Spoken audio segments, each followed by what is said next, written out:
آخری اس کا عشرہ باقی ہے۔ ماہ مہمان رمضان المبارک کا مہینہ اپنی تمام رحمتوں، برکتوں اور اپنی تمام رونقوں کے ساتھ سایہ فگن ہونے کے لیے تیار ہیں۔ اللہ تعالیٰ اس شعبان کے مہینے کو بھی ہمارے لیے مبارک فرمائے اور عافیت کے ساتھ رمضان کا مبارک مہینہ بھی ہمیں عطا فرمائے۔ رمضان کا مبارک مہینہ بڑا عظیم الشان مہینہ ہے۔ سال کے 12 مہینوں میں رمضان کا مہینہ اپنی الگ امتیازی شان رکھتا ہے، تو اس کے آنے سے پہلے اپنے آپ کو ہر طرح سے تیار کرنا اور اس کی تیاری کرنا یہ ہماری ذمہ داری ہے۔ اس سے متعلق کچھ باتیں گزشتہ جمعہ میں آپ حضرات کے سامنے عرض کی گئیں، اور اسی طریقے سے پیوستہ جمعہ بھی کچھ باتیں اسی سے متعلق عرض کی گئیں کہ رمضان کی تیاری، رمضان کا استقبال، رمضان کی آمد پر اس کے لیے اپنے آپ کو آمادہ اور تیار کرنا، یہ صرف بیانات سے یا جلسے جلوسوں سے ہونے والی چیز نہیں ہے، بلکہ اس کے لیے اپنے آپ کو عمل پر ڈالنا، اپنے آپ کو عمل کے لیے تیار کرنا یہ ضروری ہے۔ حضرت عبداللہ ابن عمر رضی اللہ تعالی عنہما ارشاد فرماتے ہیں کہ رسول اللہ صلی اللہ علیہ وسلم رمضان کے آنے سے پہلے شعبان کے آخر میں حضرات صحابہ اکرام رضوان اللہ تعالی علیہم اجمعین کے سامنے ایک عظیم الشان خطبہ ارشاد فرماتے تھے، جس میں رمضان المبارک کی اہمیت، رمضان المبارک کی فضیلت اور رمضان المبارک کا تعارف کراتے تھے کہ رمضان کیسا عظیم الشان مہینہ ہے اور اس میں کیے جانے والے اعمال کیا کیا ہیں اور ان اعمال کا اجر و ثواب کیا ہے اور اس میں کرنے کے کام کیا ہیں۔ اللہ کے نبی علیہ السلام یہ ساری باتیں حضرات صحابہ اکرام رضوان اللہ تعالی علیہم اجمعین کے سامنے بتاتے تھے، اور پھر اللہ کے نبی علیہ السلام نے خطبہ ارشاد فرمانے کے بعد فرمایا، حضرت عبداللہ ابن عمر رضی اللہ تعالی عنہما فرماتے ہیں کہ فَشَمِّرُوا لَهُ وَأَحْسِنُوا نِيَّاتِكُمْ فِيهِ۔ دو باتیں اللہ کے نبی علیہ السلام نے ارشاد فرمائی کہ تم رمضان کے لیے تیاری کرو، رمضان آنے والا ہے اس کے لیے تیاری کرو، وَأَحْسِنُوا نِيَّاتِكُمْ فِيهِ، اور اس میں اپنی نیتوں کو درست کرو۔ دو چیزیں ہیں، ایک نیت اور ارادہ اور دوسرا اس کی تیاری۔ کسی بھی عمل کے لیے، کسی بھی کام کے لیے نیت اور ارادہ یہ بنیاد ہے۔ آدمی کسی چیز کا ارادہ کرتا ہے، اس کی نیت کرتا ہے، تو اس کام کے کرنے کا جذبہ اس کے اندر پیدا ہوتا ہے اور اس کام کو کرنے کے لیے اس کی طبیعت آمادہ ہو جاتی ہے، اس کے لیے وہ اپنے آپ کو تیار کر لیتا ہے، اور اس کام کو انجام دینے کے لیے جو رکاوٹیں، جو پریشانیاں اور جو مصیبتیں آنے والی ہیں، ان سب کو برداشت کرنے کے لیے وہ تیار ہو جاتا ہے، اس لیے کہ ارادہ ہوا ہے، نیت ہوئی ہے اور اس کام کو کرنے کا عزم ہوا ہے۔ جیسے آپ دیکھ لیں کسی آدمی نے ارادہ کیا کہ مجھے اپنی بچی کا نکاح کرنا ہے، اپنے بچے کی شادی کرنا ہے، جب اس نے ارادہ کر لیا اور نیت کر لی تو اب اس کے بعد وہ اس کے لیے ہر طرح کی قربانی دیتا ہے، ہر طرح سے اس کی تیاری کرتا ہے۔ تو بالکل اسی طریقے سے اللہ کے نبی علیہ السلام نے ارشاد فرمایا کہ رمضان کے آنے سے پہلے اس میں اپنی نیتوں کو درست کرو۔ آدمی نیت کرے کہ رمضان کا مبارک مہینہ آنے والا ہے تو میری زندگی میں اب تک کتنے رمضان آئے اور گئے، جو کچھ اس میں عبادتوں کی توفیق ہو سکی وہ عبادتیں ہو چکی، لیکن اب آدمی ارادہ کرے اور نیت کرے کہ زندگی میں اب تک جتنے رمضان آئے اور جس طرح عبادتوں کے ساتھ میں نے ان کو گزارے تھے، اس مرتبہ کا رمضان گزشتہ رمضانوں سے کہیں زیادہ توجہ کے ساتھ، اہتمام کے ساتھ، عبادتوں کی توفیق کے ساتھ میں اس کو گزاروں گا۔ آدمی یہ نیت اور یہ ارادہ کرے۔ جب آدمی نیت اور ارادہ کر لیتا ہے اور اپنے اندر عزم کر لیتا ہے، مصمم ارادہ کر لیتا ہے، تو پھر اس کے بعد اس کے لیے وہ کام کرنا آسان ہو جاتا ہے۔ اللہ کی طرف سے بھی اس کے لیے راہیں کھلتی ہیں، سہولتیں اللہ تعالیٰ اس کے لیے پیدا فرماتے ہیں۔ آدمی ارادہ ہی نہ کرے اور نیت ہی نہ کرے تو پھر وہ کام آدمی کیا کر سکتا ہے؟ تو اس لیے نیت کرنا اور ارادہ کرنا اور اس میں حسن پیدا کرنا کہ اپنی نیت کو اچھا کرے، اپنے ارادے کو اچھا اور مضبوط کرے، یہ پہلا کام ہے۔ اور جب ارادہ ہو گیا،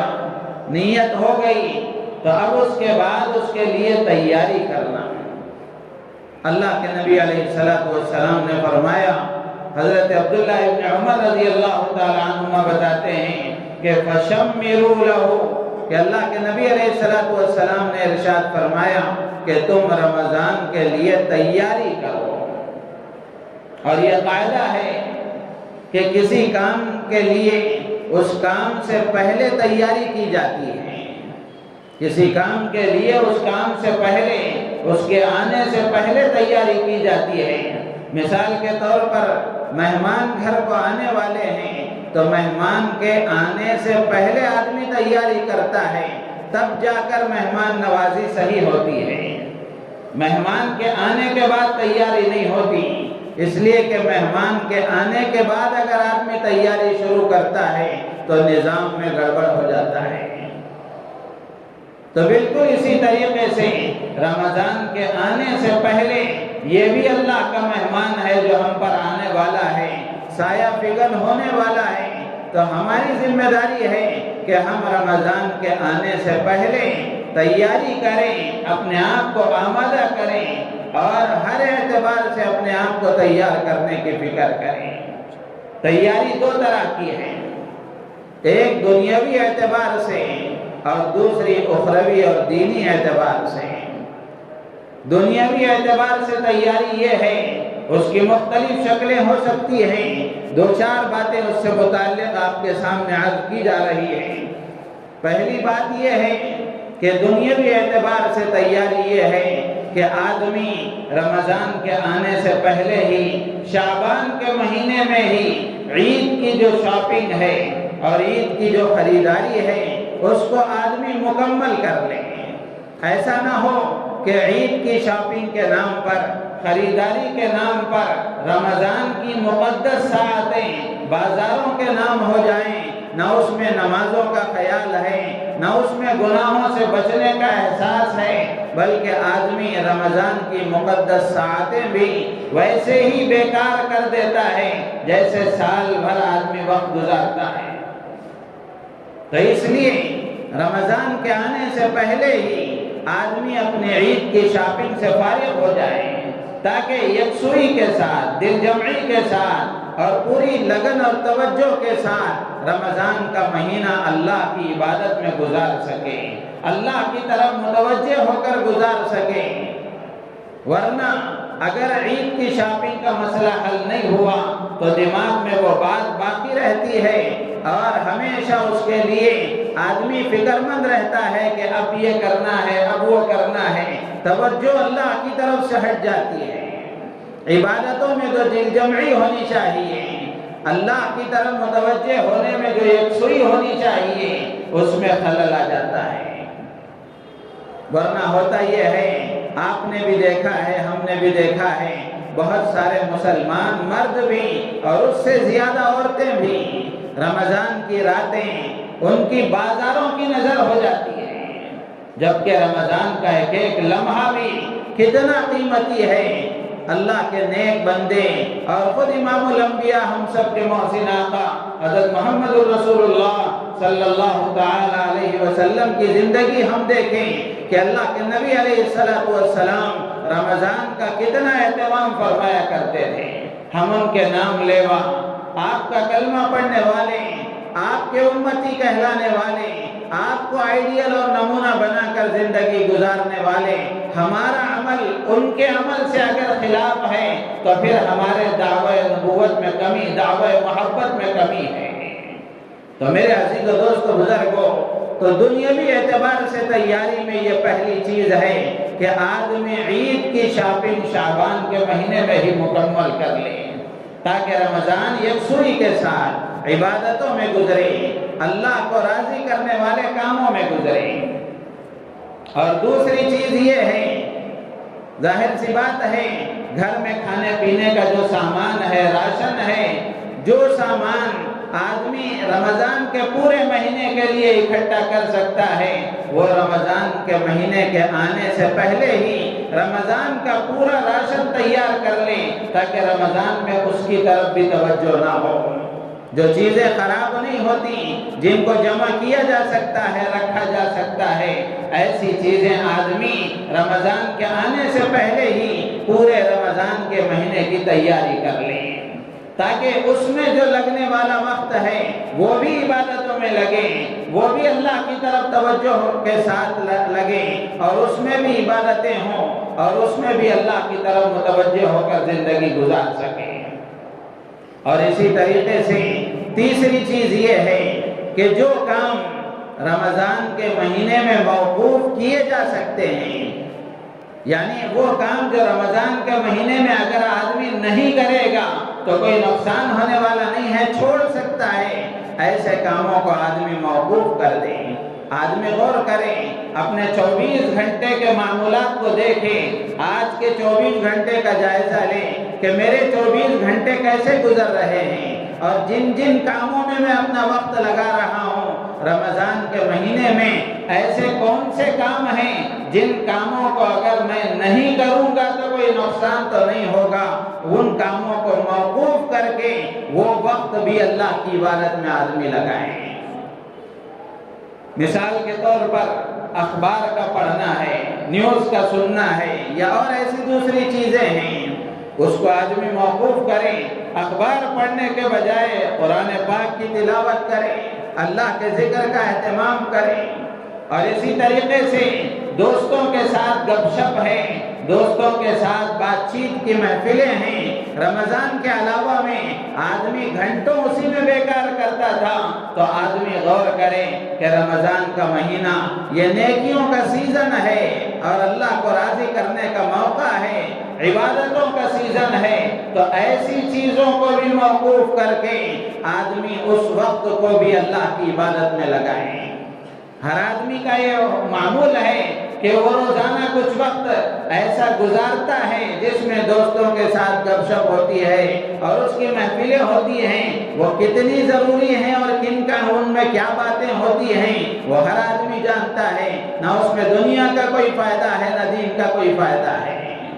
ایسے کاموں میں ہمارا وقت گزرتا ہے، تو رمضان کے آنے سے پہلے ہی شعبان کے مہینے میں ہی ہم عزم اور ارادہ اور نیت کریں کہ ہمارا کوئی وقت ایسی مشغولیت میں نہیں لگے گا، بلکہ اس میں لگنے والا وقت بھی ہم عبادتوں میں لگائیں گے،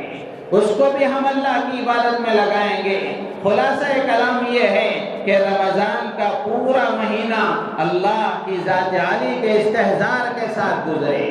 اللہ کی طرف توجہ رہے، یکسوئی کے ساتھ بندہ اللہ کی طرف متوجہ رہے، ایسا کوئی کام نہ ہو، ایسی کوئی مشغولیت نہ ہو، ایسی کوئی مصروفیت نہ ہو، ایسی کوئی حرکت نہ ہو جو اللہ کے استحضار میں خلل پیدا کرنے والی ہو، اللہ کی طرف سے بندے کی توجہ ہٹانے والی ہو، ایسے کاموں سے اپنے آپ کو دور رکھے۔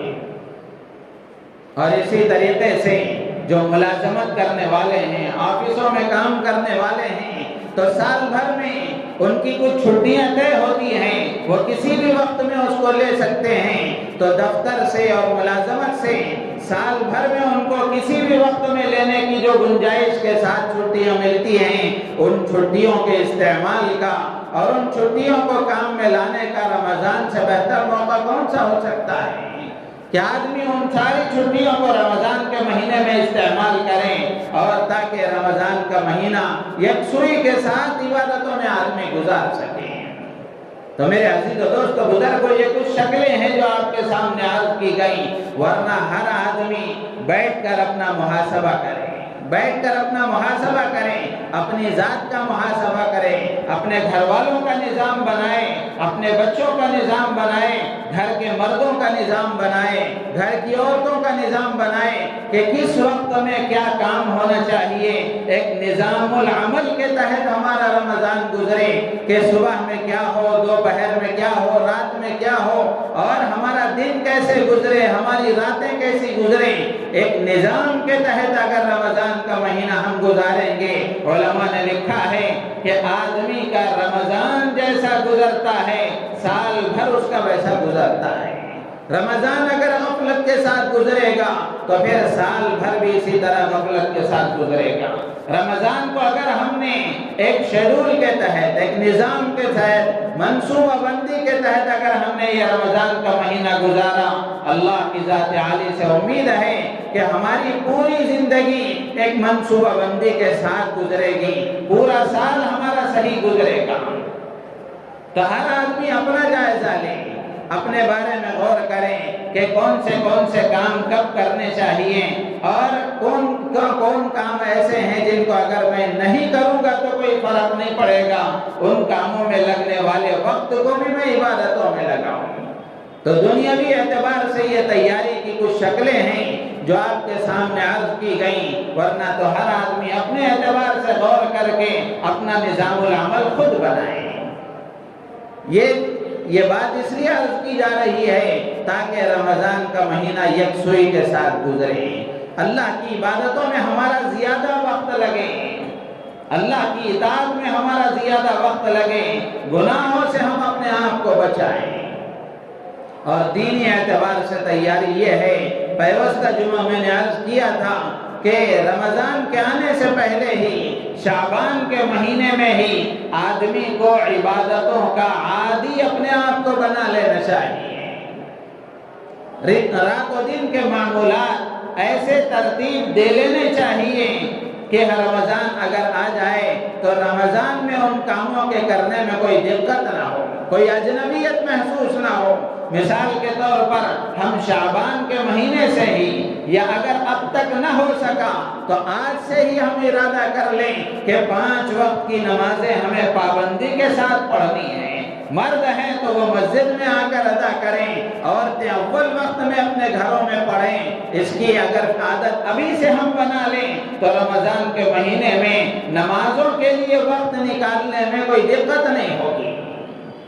نمازوں کے پڑھنے میں کوئی دقت نہیں ہوگی، چونکہ ابھی سے عادت بن چکی ہے، ابھی سے نظام بنایا جا چکا ہے، تو اس نظام کے مطابق چلنے میں کوئی دشواری نہیں ہوگی۔ تو اس لیے میرے عزیز و دوست بزرگوں، اسی طریقے سے ابھی سے روزانہ کچھ وقت ہم طے کریں کہ جس میں قرآن کی تلاوت ہو، اللہ کے کلام کی تلاوت کا اہتمام ہو۔ ابھی سے روزانہ تھوڑا تھوڑا پڑھنے کی عادت ڈالیں، 1 پارہ، آدھا پارہ، پاؤ پارہ، اللہ توفیق دے اس سے زیادہ پڑھیں۔ ابھی سے عادت ڈالیں تاکہ رمضان کا مہینہ شروع ہو تو قرآن کی تلاوت کی یہ عادت برقرار رہے، بلکہ اس میں اضافہ ہو جائے، اس میں اور ترقی ہو جائے۔ اگر ہم نے ابھی سے اس کی ترتیب نہیں بنائی تو پھر رمضان کے شروع ہونے کے بعد ترتیب بناتے بناتے ایک عشرہ گزر جائے گا، اور پھر اس کو قابو میں لاتے لاتے دوسرا عشرہ گزر جائے گا، آخری عشرے میں کچھ عبادتیں ہو سکیں گی اور رمضان کا مہینہ یوں ہی نکل جائے گا۔ تو اس لیے دینی اعتبار سے اپنے آپ کو رات و دن کے معمولات آدمی کو ایسے بنا لینے چاہیے تاکہ عبادتوں کا آدمی عادی ہو جائے، اور رمضان میں وہ عبادتیں اس میں اور اضافہ ہو سکیں۔ مثال کے طور پر اگر ہم نے ابھی سے اپنے آپ کو فجر کی نماز کے لیے اٹھنے کا عادی بنا لیا، اللہ کی ذات عالی سے امید ہے کہ رمضان کے مہینے میں تہجد پڑھنا آسان ہو جائے گا، سحری کے لیے اٹھنے میں کوئی دشواری نہیں ہوگی،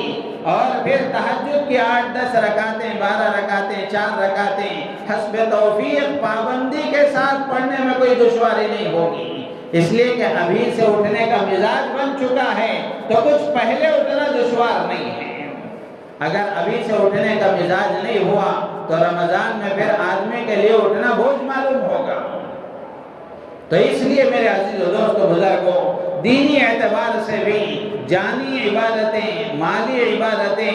اپنی صلاحیت کے اعتبار سے جو عبادتیں ہیں ان عبادتوں کا آدمی کو ابھی سے عادی بنا لینا چاہیے تاکہ رمضان کے آنے کے بعد ان عبادتوں کے کرنے میں کوئی دقت نہ ہو۔ پیوستہ جمعہ دینی اعتبار سے تیاری سے متعلق، اپنے آپ کو عبادتوں کا عادی بنانے سے متعلق کچھ باتیں تفصیل کے ساتھ میں نے عرض کی ہیں،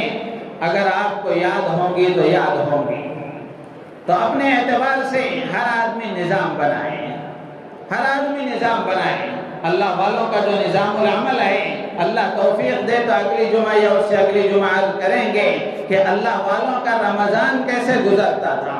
ان کا پورا شیڈول بنا ہوا ہے کہ 24 گھنٹے میں کیا کام کب کرنا چاہیے، کھانا کب ہو، سونا کب ہو، قرآن کی تلاوت کب ہو، نوافل کب ہو، سنتیں کب ہو، اور یہ دوسرے اور جو کام ہیں اور مصروفیات ہیں وہ سارے کام کب ہونے چاہیے، پورا ایک نظام انہوں نے بنایا ہوا ہے۔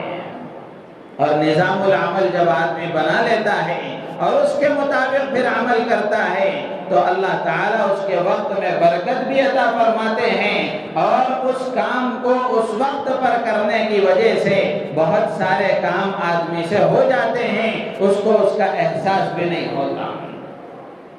آج ہم دیکھ لیں، کسی بھی آدمی کو آپ پوچھیں گے تو وہ کہے گا میں مصروف ہوں۔ اگر آپ اس کے 24 گھنٹے کو گزارنے کا جو نظام ہے وہ دیکھیں گے تو اس میں 1-2 گھنٹے تو آپ کو ایسے مل ہی جائیں گے جو یوں ہی بیکار گزر رہے ہیں، لیکن اس کی بیکاری کا اس کو احساس نہیں ہے، اس لیے کہ نظام بنایا ہوا نہیں ہے۔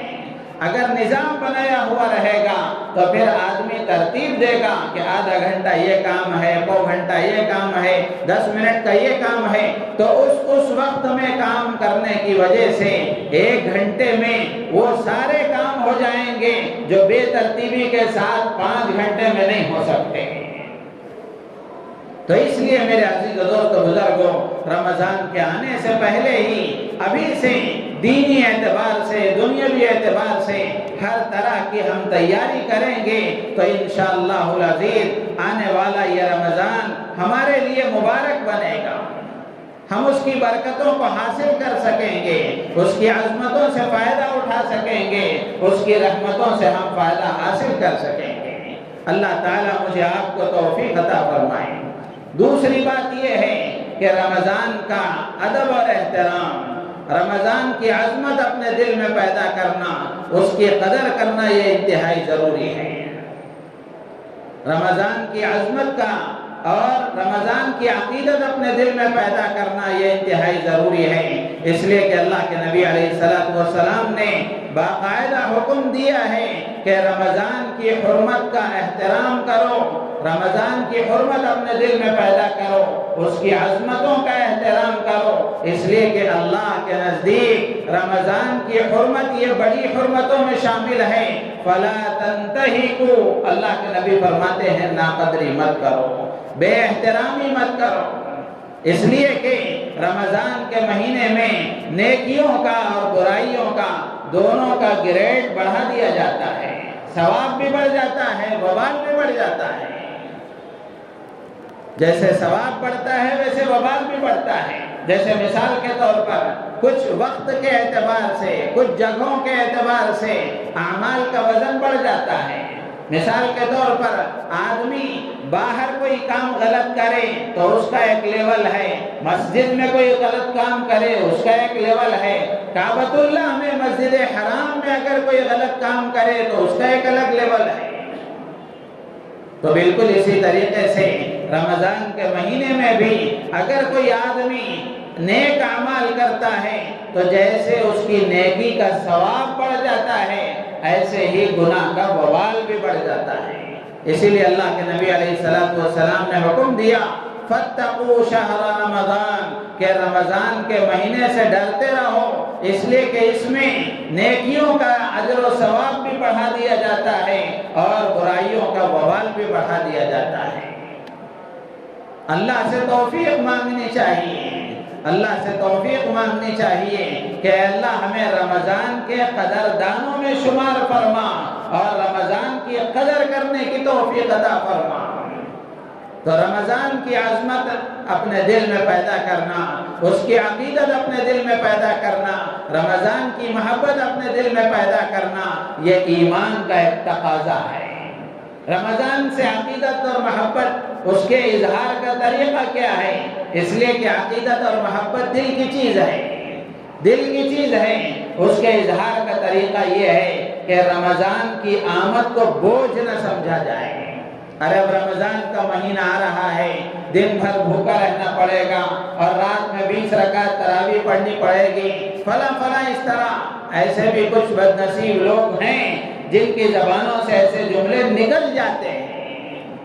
تو اس لیے میرے عزیز و دوست بزرگوں، بہت احتیاط کے ساتھ زندگی گزارنے کی ضرورت ہے، اللہ سے توفیق مانگنا چاہیے۔ اس لیے کہ جب تک اللہ کی طرف سے توفیق نہیں ہوتی، اللہ کی مدد شامل حال نہیں ہوتی، اس وقت تک بندہ کوئی خیر کا کام کر نہیں سکتا۔ اللہ نے قرآن میں صاف فرمایا وَمَا تَشَاءُونَ إِلَّا أَن يَشَاءَ اللَّهُ تم چاہ نہیں سکتے جب تک اللہ نہ چاہے، تم کر نہیں سکتے جب تک اللہ توفیق نہ دے۔ تو اس لیے اللہ سے توفیق مانگنا چاہیے، اللہ سے توفیق مانگنی چاہیے کہ اللہ ہمیں رمضان کی قدر کرنے کی توفیق عطا فرما۔ تو رمضان کی قدر اور رمضان سے عقیدت و محبت کا تقاضا یہ ہے کہ رمضان کی آمد کو بوجھ نہ سمجھا جائے اور اس سے متعلق کوئی ایسا جملہ نہ کہا جائے جو رمضان کی عظمتوں کے خلاف ہو، جو رمضان کی عظمتوں کے خلاف ہو، اپنی زبان سے کوئی ایسا جملہ نہ کہا جائے۔ اور اسی طریقے سے رمضان کے احترام میں یہ بات بھی شامل ہے کہ رمضان میں جو کرنے کے کام ہیں وہ کیے جائیں۔ مثال کے طور پر روزہ رکھنے کا اہتمام کیا جائے، بغیر کسی شرعی عذر کے، معمولی بہانوں سے رمضان کے مہینے کے روزے کو چھوڑا نہ جائے۔ اس لیے کہ اللہ کے نبی علیہ السلام نے ارشاد فرمایا کہ جو آدمی بغیر کسی عذر کے رمضان کا ایک روزہ چھوڑ دیتا ہے، اس کے بعد وہ زندگی بھر قضا کر لے تو بھی اس کے برابر نہیں ہو سکتا، اس کے برابر نہیں ہو سکتا۔ جو برکتیں رمضان کے روزے سے حاصل ہوتی ہیں، جو رحمتیں رمضان کے روزے سے حاصل ہوتی ہیں، وہ آدمی سال بھر رکھے، زندگی بھر رکھے، وہ برکتیں اس کو مل نہیں سکتی۔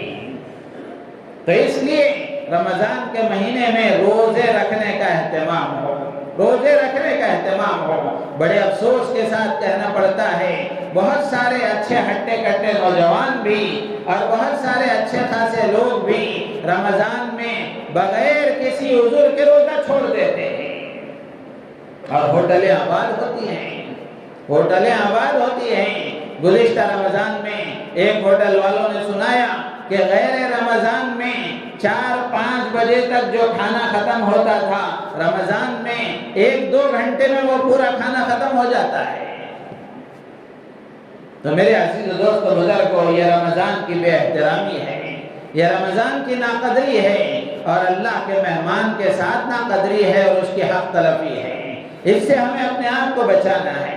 جہاں تک ہو سکے عزیمت کے ساتھ، ہمت کے ساتھ اللہ تعالیٰ سے توفیق مانگتے ہوئے، اللہ کی مدد کو اپنے ساتھ شامل حال کرتے ہوئے، رمضان کی قدر کرنے کی تو اللہ سے توفیق مانگتے ہوئے روزوں کا اہتمام کرنا چاہیے۔ یہ کرنے کے کام ہیں۔ تراویح کا اہتمام ہو، ایسا نہ ہو کہ رمضان میں روزہ تو ہم نے رکھ لیا لیکن رات کی تراویح ہم نے چھوڑ دی، تو یہ بھی ہمارے لیے نقصان کی بات ہے، یہ بھی ہمارے لیے نقصان کی بات ہے۔ رمضان کا مہینہ ہے ہی عبادتوں کا مہینہ، تو اس میں زیادہ سے زیادہ اپنے آپ کو عبادتوں میں لگانا چاہیے۔ یہ جو ہوتا ہے کہ رمضان جیسے ہی شروع ہوا، پہلے دن تو پوری مسجد بھر گئی، دوسرے دن بھی بھری ہوئی، تیسرے دن بھی بھری ہوئی، اب اس کے بعد سے گھٹنا شروع ہوتے ہیں، یہ کیا ترتیب ہے؟ میرے عزیز و دوست و بزرگوں، جیسے پہلے رمضان میں تراویح کو آپ نے ضروری سمجھا، بالکل اسی طریقے سے آخری رمضان تک بھی تراویح ضروری ہے۔ تو یہ جو دوغلاپن ہے، اس سے ہمیں اپنے آپ کو دور رکھنا ہے۔ جیسی اہمیت ہم نے پہلے دن تراویح کو دی ہے، یہی اہمیت آخری دن تک ہمارے اندر ہونی چاہیے۔ جیسا اہتمام پہلے دن ہم نے کیا ہے، یہی اہتمام آخری دن تک بھی ہونا چاہیے۔ اور مسجدیں یہ تصور پیش کریں کہ نمازی جیسے پہلی تراویح میں تھے ویسے ہی آخری تراویح تک بھی باقی رہیں، تو اس کا اہتمام ہو۔ اور اسی کے ساتھ ساتھ رمضان قرآن کا مہینہ ہے، رمضان کی فضیلت میں خاص طور سے یہ بات شامل ہے۔ رمضان کا تعارف کراتے ہوئے قرآن میں اللہ نے فرمایا شہر رمضان الذی انزل فیہ القرآن، رمضان کا مہینہ وہ ہے جس میں قرآن کو نازل کیا گیا۔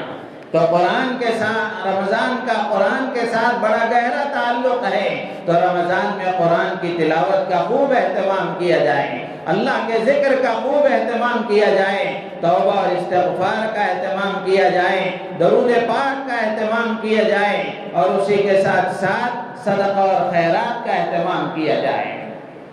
صدقہ اور خیرات کا اہتمام کیا جائے۔ تو یہ کرنے کے کام ہیں، ان کاموں کو ہم کریں۔ اور اسی کے ساتھ ساتھ بہت اہم بات یہ ہے کہ حلال روزی کا خاص اہتمام ہو،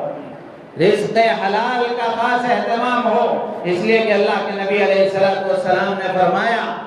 کہ اگر آدمی روزہ رکھتا ہے لیکن حرام مال سے افطار کرتا ہے تو اس کا روزہ برباد ہو جاتا ہے۔ تو غلط کاموں سے،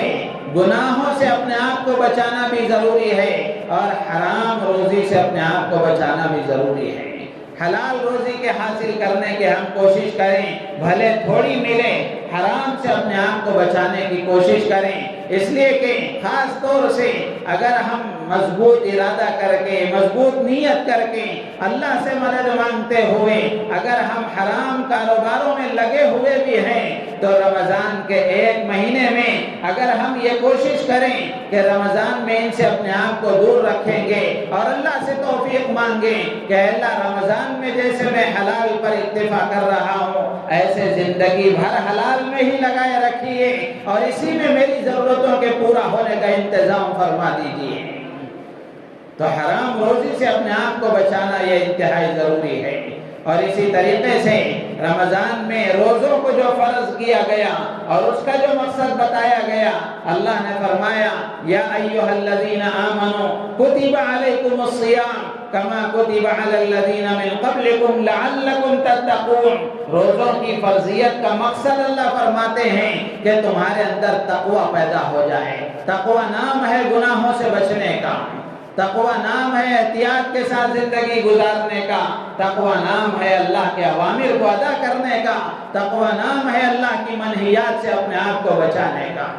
تو رمضان کے مہینے میں روز آدمی اپنا جائزہ لے کہ تقوی کی کس سطح تک میں پہنچ رہا ہوں، میرے اندر تقوی پیدا ہو رہا ہے کہ نہیں ہو رہا ہے، اللہ کا ڈر اور خوف پیدا ہو رہا ہے کہ نہیں ہو رہا ہے، گناہوں سے بچنے کی استعداد پیدا ہو رہی ہے کہ نہیں ہو رہی ہے۔ اس لیے کہ یہ جو بھوکا رکھوایا جا رہا ہے، روزہ رکھوایا جا رہا ہے، اس کا مقصد اللہ بتاتے ہیں۔ صرف بھوکا پیاسا رکھنا مقصود نہیں ہے، اس سے مقصود یہ ہے کہ آدمی کا نفس قابو میں آئے، خواہشات کنٹرول میں آئیں اور اس کے دل و دماغ کنٹرول میں آئیں، وہ اللہ کی اطاعت کا پابند بنے، اللہ کے حکم کا پابند بنے، اللہ کی نافرمانی سے بچنے کی استعداد اس کے اندر پیدا ہو جائے۔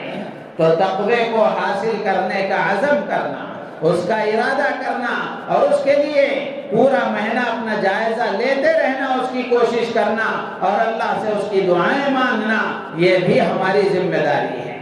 یہ بھی ہماری ذمہ داری ہے۔ ابھی سے ہم اس کی کوشش کریں، ابھی سے ہم اس کی کوشش کریں۔ رمضان میں پھر بھی ایسا ماحول ہوتا ہے کہ بہت سارے وہ لوگ جو سال بھر گناہوں میں مبتلا رہتے ہیں، شراب میں، کباب میں اور دوسرے نہ جانے کیسی کیسی چیزوں میں، رمضان کے مہینے میں وہ اپنے آپ کو اس سے دور رکھتے ہیں۔ جہاں ایک پہلو یہ ہے، وہیں دوسرا پہلو یہ بھی ہے کہ کچھ مسلمان ایسے بھی ہیں کہ رمضان کے آنے جانے سے ان پر کوئی اثر ہوتا نہیں ہے، کوئی فرق ان کے معمولات میں نہیں آتا، کوئی فرق ان کے رات و دن میں نہیں آتا، جیسے عام زندگی گزرتی تھی ویسے اب بھی گزر رہی ہے۔ تو یہ خسارے کی بات ہے۔ تو حلال روزی کا بھی اہتمام ہو، تقوی کے حاصل کرنے کا بھی اہتمام ہو، گناہوں سے بچنے کی کوشش کریں اور ابھی سے ہم اس بات کی کوشش کریں کہ اللہ سے اپنے گناہوں کی معافی مانگیں، توبہ اور استغفار کا اہتمام کریں، اس لیے کہ آدمی گناہوں سے بچتا ہے تو اللہ تبارک و تعالیٰ کی طرف سے اعمال صالحہ کی اسے توفیق ہوتی ہے۔ تو اس لیے کثرت سے توبہ اور استغفار کا اہتمام کریں اور دینی اور دنیاوی اعتبار سے بھی تیاری کریں، رمضان کی قدر اس کی عظمت بھی اپنے اندر پیدا کریں اور ناقدری سے اپنے آپ کو بچانے کی کوشش کریں۔ اور اللہ کے نبی علیہ السلام رمضان کے آپ نے جو فضائل بیان فرمائے ہیں اور رمضان کے آنے پر آپ کا معمول کیا ہوتا تھا، آپ کے رات و دن کیسے گزرتے تھے، آپ کے ماننے والے اور آپ کے چاہنے والے حضرت صحابہ کرام رضوان اللہ تعالی علیہم اجمعین کے رات و دن کیسے ہوتے تھے، انشاءاللہ العزیز اللہ تعالیٰ توفیق دے تو اگلی جمعہ عرض کی جائیں گے کہ یہ باتیں اسی لیے عرض کی جاتی ہیں کہ ہمارے لیے نمونہ ہم سب کے محسن آقا امام الانبیاء حضرت محمد رسول اللہ صلی اللہ تعالی علیہ وسلم ہیں اور آپ کے صحابہ ہیں اور آپ سے محبت رکھنے والے، آپ سے تعلق رکھنے والے اللہ کے وہ برگزیدہ بندے اولیاء کاملین، صحابہ کے بعد تابعین و تبع تابعین، ائمہ مجتہدین، اولیاء کاملین، یہ ہمارے لیے نمونہ ہیں۔ ان کی زندگیوں کو دیکھ کر ہمیں اپنی زندگیوں کو درست کرنے کی ضرورت ہے۔ اللہ تعالیٰ سے دعا ہے اللہ تعالیٰ ہم سب کو ان باتوں پر عمل کی توفیق عطا فرمائے۔ رمضان کے آنے سے پہلے ہم سب کو، پوری امت مسلمہ کو رمضان کی تیاری کرنے کے اللہ تعالیٰ توفیق عطا فرمائے، ہماری نیتوں میں اخلاص پیدا فرمائے۔ آمین وآخر دعوانا الحمدللہ رب العالمین۔